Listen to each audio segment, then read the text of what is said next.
आज मैं आपको बताऊंगा कि यूरिन बार बार जाने का मतलब क्या होता है या फिर उसके अंदर क्या प्रॉब्लम हो सकता है। Most of the time urine बार बार जाने या फिर पेशाब बार बार जाने के जो रीजंस होते हैं वो चार रीजंस होते हैं। द फर्स्ट वन इज, अगर आप बहुत ज़्यादा पानी पीते हैं तो मोस्ट ऑफ द टाइम बहुत कॉमनली लेडीज़ में देखा जाता है कि वो बहुत ज़्यादा पानी पीती हैं, लाइक 3 4 5 लीटर 6 लीटर्स भी पानी पीती हैं। जितना ज़्यादा पानी पिएंगे उतना ही यूरिन ज़्यादा बनेगा, और जितना ज़्यादा यूरिन बनेगा आपको बार बार जाना पड़ेगा। तो सोल्यूशन क्या है? जितना हमारे बॉडी को रिक्वायर्ड है उतना ही पानी पीना चाहिए। अभी कितना पानी रिक्वायर्ड है? जब भी आपको प्यास लगे या फिर जब भी आप खाना पीना खा रहे हैं उस टाइम पे आपको पानी लेना चाहिए। तो उसको कंट्रोल कैसे करें? इट इज़ वेरी इजी, बहुत आसान है। आपको सिर्फ पानी का क्वांटिटी कम करना है। तो सपोज अगर आपको आदत पड़ी है पानी बहुत ज़्यादा पीने की, 1 गिलास आप पानी पीते हैं एक बार में, तो उसी टाइम पे आप 1/4 गिलास कर लीजिए। पूरा पानी मत पीजिए। जब भी आपको प्यास लगेगी बस थोड़ा सा पानी पी लीजिए।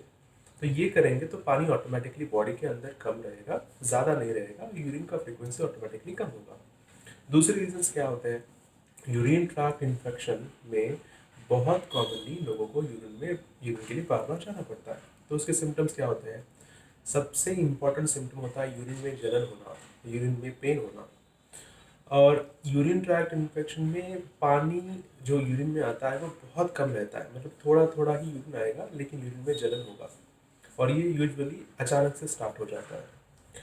तो इसको ट्रीट कैसे करते हैं? बहुत आसान है। मोस्ट ऑफ द टाइम लोगों को 5 दिन का भी कोर्स कर लेते हैं एंटीबायोटिक का, तो वो ठीक हो जाता है।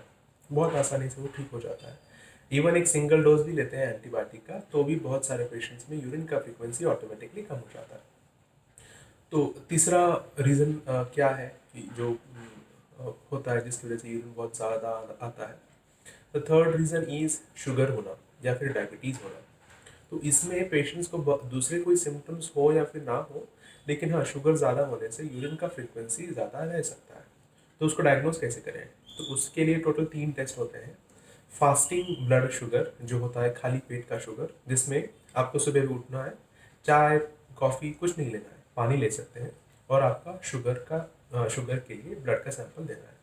पोस्ट पैंडिल ब्लड शुगर जो होता है खाली पेट का शुगर देने के बाद में 2 घंटे के बाद, मतलब खाली पेट के बाद में ब्लड देने के बाद कुछ खा के उसके 2 घंटे के बाद में आपको शुगर के लिए ब्लड का सैंपल देना होता है।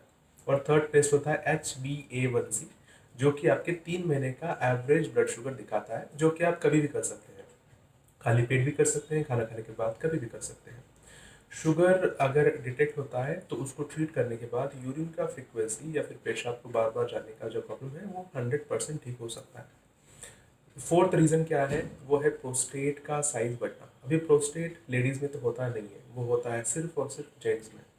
तो ये जो हमारा यूरेथ्रा है जहाँ से यूरिन पास होता है, तो उसके रास्ते में होता है प्रोस्टेट। तो प्रोस्टेट 40 उम्र के बाद में, उसके पहले यूजुअली नहीं होता है, 40 उम्र के बाद में प्रोस्टेट का साइज धीरे धीरे धीरे धीरे बढ़ने लगता है, क्योंकि वो हार्मोन डिपेंडेंट होता है। तो उम्र के साथ में प्रोस्टेट का साइज सिर्फ और सिर्फ बढ़ता ही है। और प्रोस्टेट अगर एक लेवल पे इतना बढ़ जाता है तो वो यूरेथ्रा, मतलब जहाँ से यूरिन पास होता है, उसको दबा देता है, और जिसके वजह से यूरिन पास नहीं होता है। इसलिए पेशेंट को बार बार बार बार जाना पड़ता है। तो यूजुअली पेशेंट्स ये कहते हैं कि डॉक्टर साहब देखिए, मेरा यूरिन का फ्लो पहले से बहुत कम हुआ है, अच्छा नहीं हो रहा है। पहले एकदम अच्छा होता था, अभी लेकिन थोड़ा सा रुक रुक के होता है, या फिर थोड़ा सा प्रेशर देना पड़ता है। जलन कुछ नहीं है, ऐसे बोलते हैं, दर्द कुछ नहीं है, लेकिन फ्लो काफ़ी कम हुआ है। और यूजुअली प्रोस्टेट का साइज बढ़ने के बाद बहुत कॉमनली लोगों को यूरिन का इन्फेक्शन भी हो सकता है। दोनों चीज़ें साथ में हो सकती हैं। उस टाइम पे उनको जलन वगैरह हो सकता है। इसको डायग्नोज कैसे करें? बस सोनोग्राफी कराना है। पेट का अगर सोनोग्राफी कराते हैं तो प्रोस्टेट का साइज कितना है वो क्लियर क्लियर दिख जाएगा। तो उसको ट्रीट कैसे करेंगे? उसको ट्रीट करने के लिए बहुत सारे मेडिसिन हैं, और मोस्ट ऑफ द टाइम ये जो दवाइयाँ होती हैं प्रोस्टेट का साइज कम करने के लिए, उसको आपको लाइफ लॉन्ग लेना होता है। वो मोस्टली 1 टैबलेट रहता है।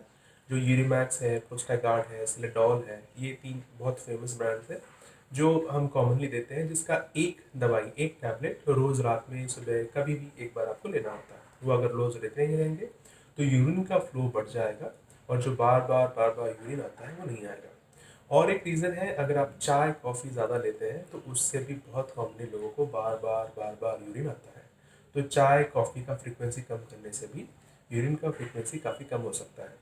और यूरिन का फ्रीक्वेंसी अगर ज़्यादा है तो शाम 6 बजे के बाद में पानी, चाय, कॉफ़ी लेना थोड़ा सा कम कीजिए। जितना आवश्यक है उतना ही लेंगे।